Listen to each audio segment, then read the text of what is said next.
Magandang araw po sa ating lahat, mga kaibigan, mga taga-subaybay, aking mga kapatid sa pananampalataya. Tayo po ay narito sa iisang layunin at isang goal lamang po at ito po ang ating paksa today, the goal of life. Marami po sa atin sa mga panahon na ito ay lalo na yung mga kabataan na nag-aaral at yung mga nagtatrabaho naman na mga nakatapos, meron po silang layunin sa buhay ano, na ito. At ito ay upang sila ay lalong maging epektibo sa naibigay sa kanilang mga kaunawaan at mga pagsusuri at pag-aaral. Ito ay mahalaga sa mga binigyan ng mga regalo na karunungan mula sa Diyos na sa atin ay binahagi upang tayo ay matuto. Nagpapasalamat tayo sa ating mga teachers and even dun sa mga nagtuturo sa atin na mag-ayos ng ating mga buhay, lalo na sa unang-una sa lahat sa ating mga pamilya, sa ating magulang na nagbigay ng magandang example sa kanilang buhay na maipasa sa atin. At kung hindi naman, no, tayo po ay natututo sa pamamagitan ng pagpunta natin sa gawain ng Diyos upang tayo po ay maibigyan ng mga panukala o pagtuturo at pag-a-apply ng mga mabubuti at magagandang bagay na ating pong isa sa buhay. Tulad po ng ating titingnan ngayon sa Pilipos 3, 1 to 9, bago po natin basahin ito, nais ko muna sa pasimula natin ay makita natin dun sa chapter 1 and chapter 2 kung ano yung layunin ni Apostol Pablo. Kaya po siya ngayon finally sinasabi niya dito sa 3 na ito po yung mahalaga dahil yung kanyang ministry na sinuportahan ng mga taga-Pilipos, no?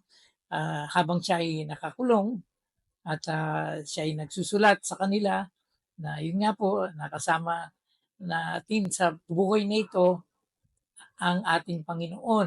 At marami po tayong matututunan sa Pilipos, no? Lalo na ang paggawa ng Diyos na nais niya na mangyari na nagmumula sa ating mga puso upang ito ay makita sa ating buhay sa pangpisikal. At nais ng Diyos na tularan natin na ang buhay niya na pagkumbaba at ang ating Panginoon ay nagnanais din na tayo ay magsilbi na ilaw sa sanlibutan ito sapagkat ang sanlibutan ito ay alam nating nasa kadiliman at tayo ay inalis ng Diyos sa kadiliman at nilagay niya sa liwanag. So kung titingnan natin, ano, sina Timoteo at Epaprodito, ito po ay mga lingkod ng Panginoon na naglingkod sa iglesyang ito na sana yun yung sinasabi ni Pablo na ah, ito po ay maging magandang ehemplo rin sa kanila, no? Sa kanilang mga pagtuturo at mga example sa buhay. Ngayon, basahin po natin yung Philippians 3. Basahin po natin, no? Basahin ko po sa Ingles, ano, muna. Finally, my brethren, matapos na rin ni Pablo yung mga nangyari dun sa chapter 1 and 2, rejoice in the Lord. To write the same things to you, to be indeed is not grievous. To me, indeed, is not grievous, but for you, it is safe. Beware of dogs, beware of evil workers, beware of concision. For we are the circumcision, which worship God in the Spirit and rejoice in Christ Jesus, and have no confidence in the flesh. Verse 4, though I might also have confidence in the flesh, if any other man thinketh that he hath whereof he might trust in the flesh, I more. Verse 5, circumcised in the 8th day of the stock of Israel, of the tribe of Benjamin, and in Hebrew, of the Hebrews, as touching the law, a Pharisee. Verse 6, concerning zeal, persecuting the church, touching the righteousness which is in the law, blameless. Verse 7, but what things were gained to me, those I counted loss for Christ.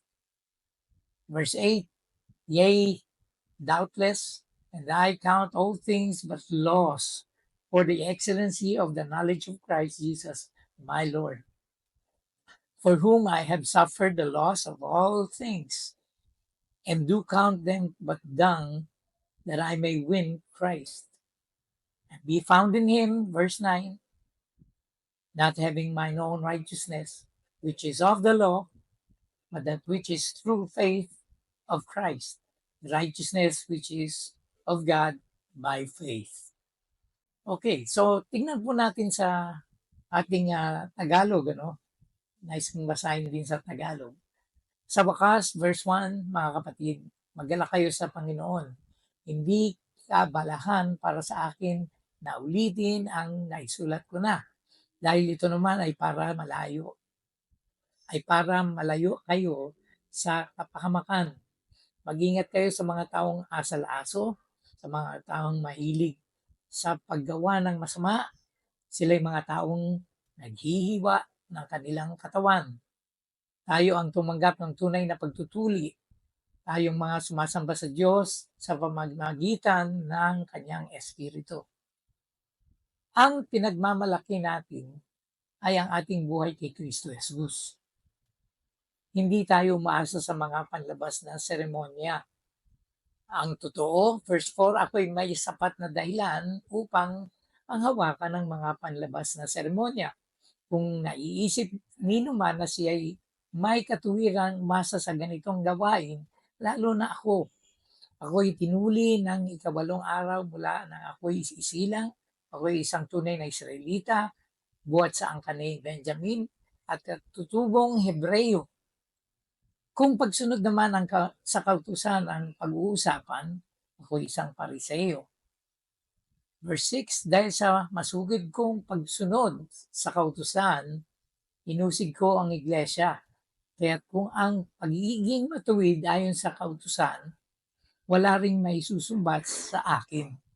Ngunit dahil kay Kristo, ang mga bagay na pinapahalagan ko noon ay itinuring kong walang kabuluhan ngayon. Oo, itinuring kong walang kabuluhan ang lahat ng bagay bilang kapalit ng lalong mahalaga ang pagkakilala kay Kristo Jesus na aking Panginoon. Ang lahat ng bagay ay ipinalagay kong walang kabuluhan. Makamtan ko lamang si Kristo at lubusang makasama niya. Ang aking pagiging matuwid ay hindi sa pamamagitan ng pagsunod sa kautusan, kundi sa pananalig kay Kristo. Ang pagiging matuwid ko ngayon buhat sa Diyos sa pamamagitan ng pananampalataya. Kanina po, tinignan natin dito na panghuling habili ni Pablo. Sabi niya is rejoice in the Lord. Okay, so ang ibig sabihin ng rejoice in the Lord, pag sinabi niya yung rejoice, yung kanyang kasiyahan, yung delight niya, is in everything that is happening to sa sitwasyon niya kung nasaan man siya. At sa pagkakataong ito, alam natin na siya ay nakulong at siya ay bilang bilanggo. Siya po ay nagpapasalamat sa Diyos dahil meron pong mahalagang aspeto ng pagkatawag sa Kanya, Diyos. At alam niya po ito. At kung tayo ay nasa Panginoon, kung saan man tayo dalhin ng Panginoon sa ating buhay, dumating man tayo sa mga bagay na hindi natin gusto, na sitwasyon na talaga nagpapahirap sa atin. Ang sabi po ng Panginoon, dahil siya po ay nasa atin at gumagawa siya sa ating puso, tayo po ay nagiging matatag. And God wants us to rejoice because yung pag-ibig ng Diyos ay binuhos niya kapareho ng Roma 5:5. Ano? Alam natin that we have hope and we can rejoice because yung hope na yan ay hindi po binibigo ang ating ang ating ang mga pinangako ng Diyos sa atin. That's why we are rejoicing in the Lord. So ang mahalagang makita natin yung in the Lord. Kayo po ba ay na kay Kristo o nasa Panginoon? Okay? At kung titingnan natin, kung ikaw ay nasa Panginoon in the Lord, napaka-importante po niyan, kayo ba ay ah, nasa ating Panginoon? So to write the same things to you, to me indeed is not grievous. So hindi ito mahirap para sa akin, no? Dahil alam niyo na eh ang mga bagay na ito at alam niyo kung bakit ako nagsasuffer, ibig sabihin ni Pablo. But for you it is safe. Kasi alam natin na yung mga nakarinig nito ay mga naturuan at nabigyan ng Panginoon ng mga gabay upang ipamuhay nila ang nararapat. So, meron pong warning sa verse 2. Sabi po rito, beware of dogs. Okay, pag sinabi nyo, may alaga ba kayong aso? So, may mga hindi magagandang traits ang aso, no? Minsan sumusunggab, masyadong yung tahol ng tahol, ano pa ba yung ano, masyado silang minsan po sila ay pareho na example dun sa ano, sa, sa Old Testament na they eat their vomit. Okay, kung kumakain po kayo, pasensya na kayo. Pero yun po ang gawain ng mga aso, no? Minsan po pati amo nila nakakagat nila, no? So, meron pong mga aso na sinasabi na kailangan nating malaman yung ano, no, maintindihan sila, makita natin kung sino ito. So, let us beware of them because they are dangerous, no? And ganun din, beware of evil workers. Yung mga mapagkunwari po ay nariyan sa tabi-tabi lamang. At makikita natin sila po ay gumagawa at nag-iisip ng mga bagay na ikasasama ng isang tao o idadamay ka. Because there are times when they want you to suffer. No, minsan meron gustong gumanti sa iyo, lalo na pag Christian ka, no? They see that you are trusting the Lord and ibig sabihin sila ay naiinggit sa maraming bagay na ikaw ay nagtatamasa coming from God's goodness, no? So beware of those evil workers. You can also find them inside the church, no? Na hindi mo alam that they're mingling and they are together with the Christians and they are creating factions. So beware of the concision. Ito po yung concision, ang ibig sabihin po niyan ay yung mga nandun po sa flesh. Okay? Yan ibig sabihin ng concision, yan yung mga legalist. Yung mga legalista na nagsasabing they are very strict, ano? Na dapat ito, sundin to, ganito, ganito. So, yun yung mga nasa concision, ano? They are propagating kung ano yung mabuti in the flesh. At ganun din po, pag titingnan natin dito sa verse 3, kung titingnan po na from the concision na sinasabi, for we are the circumcision. Ano po ba yung ibig sabihin ng circumcision?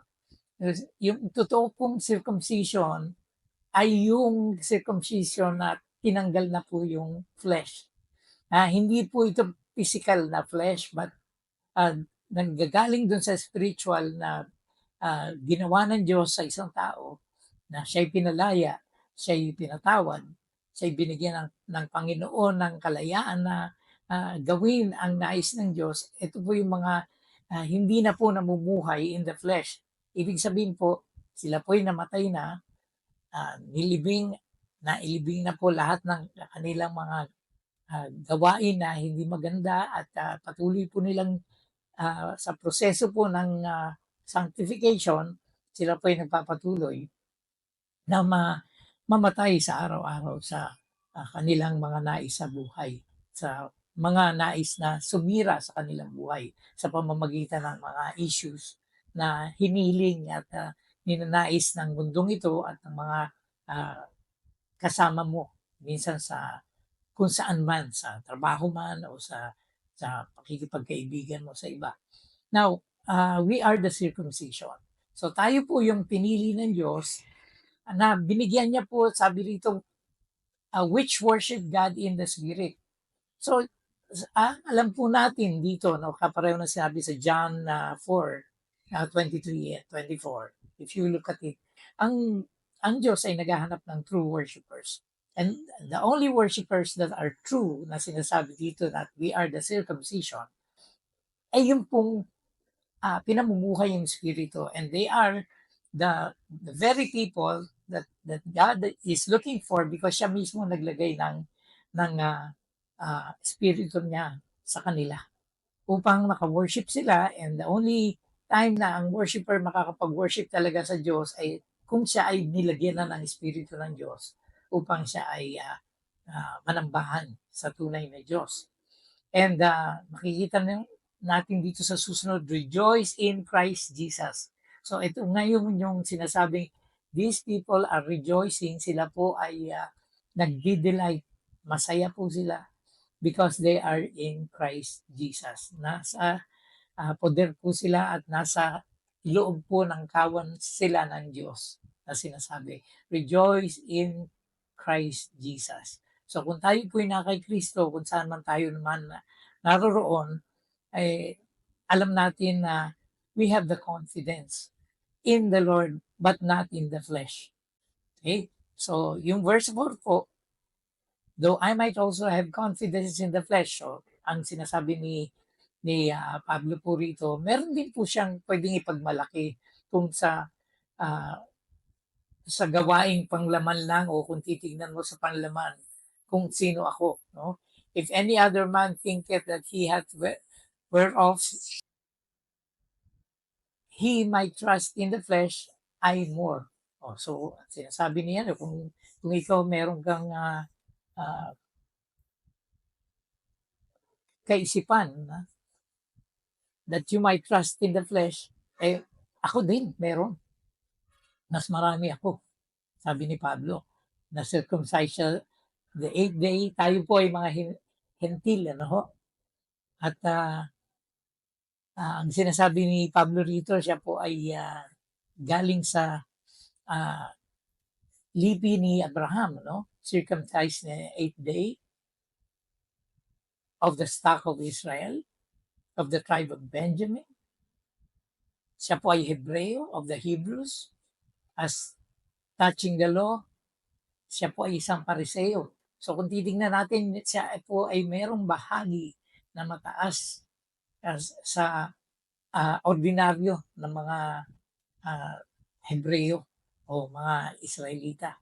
So sabi rito po, sa concerning zeal, meron din po siya persecuting the church. Meron po siyang, binigyan siya ng, ano po ito, authority, okay, to persecute the church, touching the righteousness which is in the law.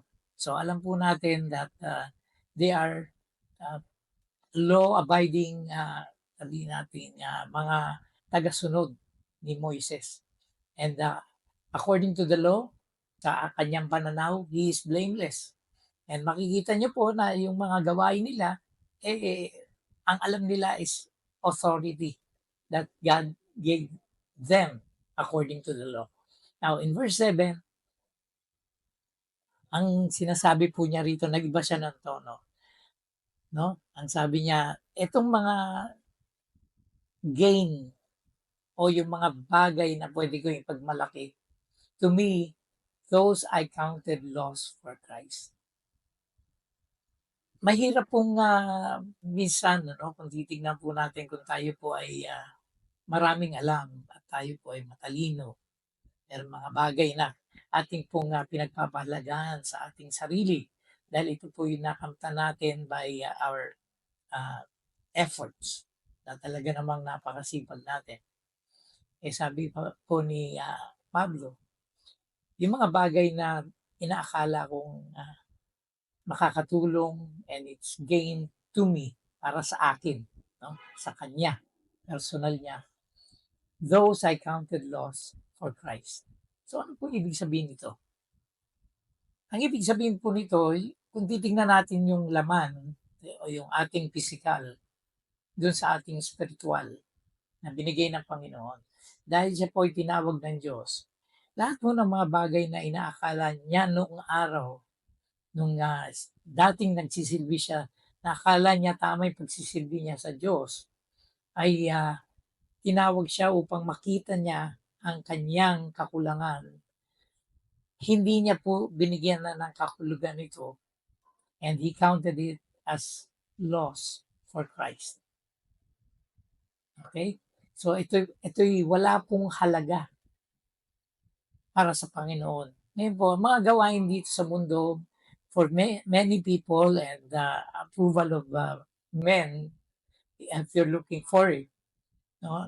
Marami po ang pwedeng magbigay sa atin ng magagandang praise, no, and honor that we can get, because yun po yung bahagi o blessing na naibigay natin o naibibigay natin sa tao. But if we look at what God wants us to do, if it is not God's will for you na ito ang gawin, dahil ito po ay katulad ng sinasabi ni Pablo, he counted that the gain that he can have in the things that he possessed, he counted it na walang kwenta para sa Panginoon.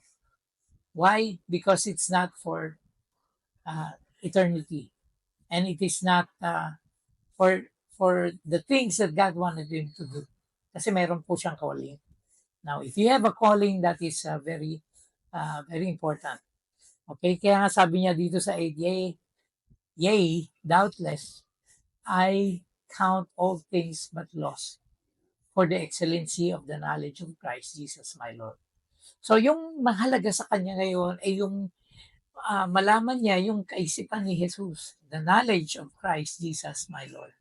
Ito po yung napakagandang bahagi na ibinigay sa kanya ng Lord, because all the things that was taught to him regarding the law and everything, it cannot bring him to God. Okay? The law will only judge you and give you a verdict. Okay? For whom I have suffered the loss of all things. Okay? So, yung mga bagay na alam niyang hindi worth the excellency of the knowledge of Christ na sinasabi sa kanya ng Lord, hindi niya po na binigyan ng halaga na ito. So, I have suffered the loss of all things. So, mahirap pong mawala yung mga bagay na yan, no? Dahil people will look at you differently. Lalo na yung kanyang mga kapatiran sa Judaism, yung mga Pariseyong katulad niya. So, I have suffered the loss of all things. Kasi iniwanan niya lahat ito, no? And do count them but dung. Pag sinabi niyo dung, it's waste. Okay? Alam natin na yung dung, yan po ay yung waste na lumalabas after eating. Yan po yung sinasabing dung. That I may win Christ. So, yung mga bagay na kailangang itapon dahil ito'y walang kwenta, para kay Pablo, ito po hindi kaaya-aya na doon sa pagkakatawag sa kanya, that I may win Christ. So, yun po importante sa kanya, na siya ay maaprubahan ng ating Panginoon, that it will be counted for him as victory. So, sa verse 9, and be found in him, na siya po ay matagpuan. Ito po yung sinasabi natin lagi, in him. Are you in him? Are you in Christ? Are you in the Lord? Nasa Panginoon po ba kayo? So you have to really know if God's message is coming through doon sa mga sinasabi niya sa panahon na ito, lalo na sa iyo. Dahil meron kang sinumpaang personal na relationship with Him. You have a commitment to the Lord. You have given your life to the Lord. Otherwise, you have not died with Him. At yun ang sinasabi sa 1 Corinthians 15, 1-4, na ito yung pinanghahawakan natin na pananampalataya. At kung hindi natin panghahawakan ito, tayo po ay we will marami po ang lost, and who are right now nasa apostasy. Why? Because they are still living in the flesh, and they wanted things rather than the righteousness of the Lord, na sinasabi ni Paul dito sa verse 9, and be found in Him, not having mine own righteousness. So sinasabi ng tahasan ni Pablo rito na not having my own righteousness. Meron po tayong righteousness sa sarili natin sa ating pananaw na tama ito ang aking gagawin, ito ang aking goal, nais kong makamtan ito. That is not the righteousness of God. Maybe you can discern, or maybe you can ask the Lord what it is that He wants, so that you will align your life dun sa kanyang will, so that yung will niya mangyari sa iyong buhay, which is of the law. So sabi niya rito, yung righteousness niya kasi dati is of the law, but that which is through the faith of Christ. So ngayon, ang kanyang pananampalataya ay na kay Kristo na. Yung righteousness which is of God by faith. Okay? Yung righteousness na mula sa Diyos sa pamamagitan ng pananampalataya. Ito po yung sinabi natin, death, burial, and resurrection means you have died to yourself. Okay? So you are the true circumcision. Sinabi po rito. And ang kailangan nating maintindihan ay yung makita natin yung tunay na pananampalataya at yung katuwiran na nagmumula sa ating Panginoon. So my life's goal. Ano bang goal ng life mo? According to Paul, he wanted two things, to both gain Christ. Makita po natin sa Philippians 3:8 yan, yung kaninang binasa natin, and be found in Him. Ito po yung pinaka importante, matagpuan ako sa Kanya. In Him. To be found, alam natin that we are no longer lost. And if you're not lost anymore because you've been found by the Lord, you're supposed to be in Him. So these words indicate the awareness of receiving and being included with Christ, with Jesus. So like Paul, pag sinabi nating na-realize natin na yung ating mga ginagawa is never sufficient to cover our sins, ito po yung pinaka-importanting part, like Paul, our works would never be sufficient to cover our sins. Now, to know God by faith in Christ, napaka-importante po niyan. Dahil binigyan po tayo ng eternal life. We know that eternal life, according to John 17 verse 3, is our relationship with God, to know God and Jesus Christ. So to be able to know God and trust Him through Jesus Christ by faith, yung works and rituals na nakikita natin pag sinabi mong works and rituals, ito po yung mga rites na ginagawa, yung mga makikita natin, pupunta ng Sunday, pupunta ng prayer meeting and everything. These are works. Kanya lang, hinahanap po ng Panginoon na sinasabi ni Pablo na ginagawa niya noon na garbage or dung,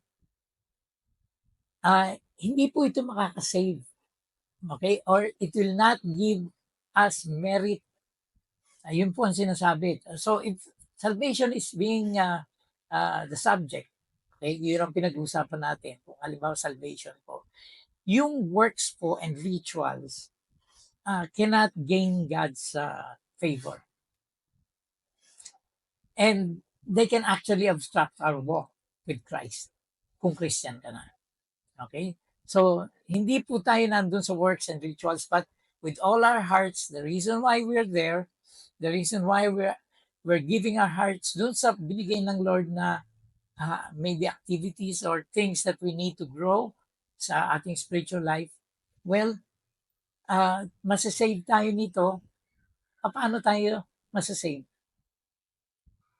Doon sa ating mga physical na mga hinihiling at mga bagay na ninanais by prayer, actually, ito po yung makikita natin pagkakaloob ng Diyos. No? Coming from the spiritual side to the physical. Anything we rely on or take pride in, hindi po ito galing sa Diyos. Ano? Kundi, we, more than Christ, is a barrier to our fellowship with Him. Okay? More than Christ is a barrier to our fellowship with Him. So only faith can make us right with God. And alam po natin yung Ephesians 2:8-9. For it is by grace you have been saved through faith. This is not of yourself. It's a gift of God. It's not the result of works that anyone should boast. So ito po yung ating tinitingnan sa ating life's goal, no? Okay, so yung Acts 4:10, there's no other source of salvation. Okay, be it known unto you all and to all the people of Israel that by the name of Jesus Christ of Nazareth, whom you crucified, whom God raised from the dead, even by him doth this man stand here before you whole. Sino po ito nagsasalita na ito? Okay, si ano po yan? Si Peter. Sa Acts 3:11, this is the stone which was set at naught of you builders. Yung pag sinabi ng not, hindi po pinagpahalagahan ng mga nagtatayo, mga builders, which is become the head of the corner. So ito po yung ginawang cornerstone, no? Ito po yung ginawang bahagi o pillar, at ito po si Kristo ang sinasabi dito. So Acts 4:12, kaya nga sinabi rito, neither is there salvation in any other, for there is none other name under heaven given among men whereby we must be saved. So isa lang po ang mediator between God and man, and that is the man who has the name Jesus. Okay? So the only path to salvation is through Jesus Christ. Alam po natin yan at narinig na po natin yan. Madalas po natin naririnig yan. Jesus said, I am the way, the truth, and the life. No man cometh unto the Father but by me. Okay, so we know that we have the spiritual life. Every Christian is a spiritual being, no? Because meron po siyang binigay na buhay sa kanya ang Diyos galing sa Espiritu ng Diyos na ngayon ay nasa iyo, no? Bilang Kristiyano. Now, in Ephesians 1:5-7, having predestinated us into the adoption of children by Jesus Christ to Himself, according to the good pleasure of His will. So, yung predestined tayo, dun sa adoption, dun sa tayo po ay inadopt, no, bilang anak ng Diyos sa pamamagitan ni Kristo. Ito po ay good pleasure ng kalooban ng Diyos, ang nais niya. Para saan po ito? To the praise of the glory of His grace. Yun, para tayo po ay ating pasalamatan at ating pong patuloy na bigyan ng halaga yung grasyang binigay sa atin, no? Na hindi naman po tayo favorable, hindi naman tayo karapat-dapat, ngunit ito pinagkaloob sa atin ng libre. Tinanggap po natin ito, wherein He hath made us accepted in the beloved. Ano yung accepted in the beloved? Si Jesus po beloved Son of God. Okay? So, you are accepted in the beloved because you are united with Christ. Meron kang union with Christ, meron kang oneness in Christ, you became one with Christ in death, burial, and resurrection. So, in whom we have redemption through His blood. So, sa pamamagitan po ng dugo ni Kristo na ating pong tinanggap ang ang death, burial, and resurrection ni Jesus, tayo po ay napawalang sala. The forgiveness of sins. Tayo po ay ginawang malinis ng Diyos, yung past, present, and future po natin, at yung mga bagay na ah, hindi kalugod-lugod sa Diyos, ito po ay binura niya na ng lahat. When we became one with Christ in His death, burial, and resurrection. We have been baptized dun sa death ni Jesus Christ. Okay? So, according to the riches of His grace. Di po ba napakagandang malaman at isipin na ikaw ay ginawa ng Diyos na tama sa kanyang harapan. Though we know that we cannot be right with God kahit na ano pong gawin nating pagpapakabuti. That's why si Jesus na po ang ginawa, sabi niya, it is finished. So our place and condition in the beloved, ito po yun, no? Matthew 3:17. And a voice from heaven said, "This is my beloved Son, in whom I am well pleased." So si Jesus po yan, mula sa Kanya. So because He's the beloved Son of God, tayo rin po ay dahil sa adoption, dahil kay Kristo, now we are God's children. So in Ephesians 1:12, in order that we who were the first to hope in Christ, okay, tayo po, yun nasa church age. Ito po yung church age. First to hope in Christ would be for the praise of His glory. Ito po yung ating title, ano? Upang siya ay maparangalan. No? At tayo po yung karangalan ng Diyos. At dito sa lupa, upang makilala ng tao sa paligid kung sino ang ating Diyos, kung ano siya sa ating klase ng pananalita, sa ating pamumuhay, nakikita ito bilang liwanag na sinasabing we are the light of the world. So Ephesians 1:14, who is the pledge of our inheritance? Ito po yung pledge, no? Yung pangako na tayo ay magmamana.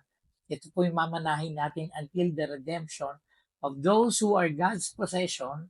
So, ikaw ay pag-aari ng Diyos, ikaw ay may mamanahin, at darating ang panahon to the praise of His glory na tayo po ay makakamta natin ang lahat ng pangako na ibinigay sa atin ng Diyos sa pamamagitan ni Kristo na nasa atin ngayon. Colossians 1:13, He has rescued us. So, ibig sabihin, rescued. Pag sinabing rescued, tapos na po. Sabi ni Jesus, it is finished. So, kung ni-rescue ka na, you are saved already. That's why you can now worship God according to sa ating binasa kanina. Tayo ay yung circumcision that we can worship God in spirit and in truth. Okay? So, He has rescued us from the dominion of darkness. Okay? Dati tayo ay nasa lugar ng kadiliman. Tayo mismo ang kadiliman din. No? Nasa atin yung kadiliman. Because we don't have God or we are lost and we do not have the Spirit of God in our lives. That's why wala pong liwanag ni Kristo. So, nung tayo po ay binigyan ng Panginoon ng newness of life, tayo ay hiningahan niya muli and brought us into the kingdom of His beloved Son. Ito po ngayon ang ating inaantay. Yung kanyang glory that we will be with Him forever